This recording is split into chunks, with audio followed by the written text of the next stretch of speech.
হলে সিনেমা চলছিল, লোকজন ছিল মলে। মঙ্গলবার দুপুরে রোজের মতোই ব্যস্ততা ছিল ব্যারাকপুরের অতীন্দ্র মাল্টিপ্লেক্সে। ওই সময়ে আগুন লাগে সেখানে। এই ঘটনাকে কেন্দ্র করে উত্তেজনা ছড়ায় ঘোষপাড়া রোডের এই শপিং মলে।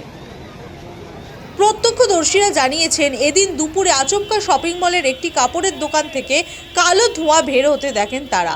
মুহূর্তের মধ্যে ছড়িয়ে পড়ে আগুন। দাউ দাউ করে জ্বলতে থাকে ওই দোকান। শপিং মলে আতঙ্ক ছড়িয়ে পড়ে। ক্রেতা, দোকানি, মলের কর্মীরা ছুটে বাইরে বেরিয়ে আসেন। দমকলে খবর দেওয়া হয়। আগুন নেভাতে ঘটনাস্থলে পৌঁছয় দমকলের একাধিক ইঞ্জিন।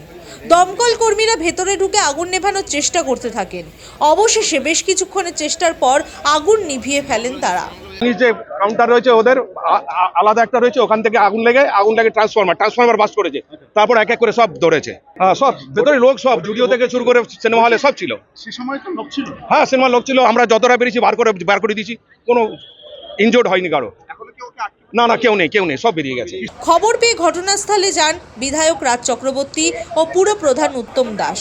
এ বিষয়ে রাজ জানিয়েছেন, হলে সিনেমা চলছিল, একটি ক্যাফেটেরিয়া থেকে আগুন লেগেছিল, কেউ হতাহত হননি।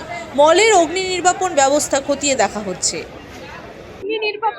যে ব্যবস্থা সেটা কি ঠিকঠাক ছিল না বলে ছিল না সেটা পুলিশ প্রশাসন দেখবে অবভিয়াসলি। এবং আমার মনে হয় যে দুর্ঘটনা যে কোনো ভাবে হতে পারে আর কি।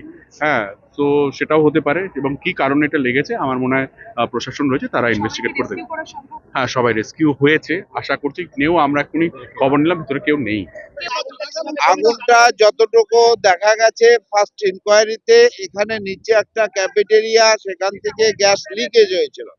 সেই গ্যাস লিকেজ থেকে আগুন ধরে এবং সেখানে সিলিন্ডার বাসটা, পাশে যে ছিল ট্রান্সফরমার সেটাই সরিয়ে গেছে চারিদিকে। পরিস্থিতি ভয়াবহ ছিল, বাট এখন টোটালটাই নিয়ন্ত্রণে এসছে, কোনো হতাহতের খবর পাওয়া যায়নি। ব্যারাকপুর থেকে প্রতীতি ঘোষের রিপোর্ট, দ্য ওয়াল।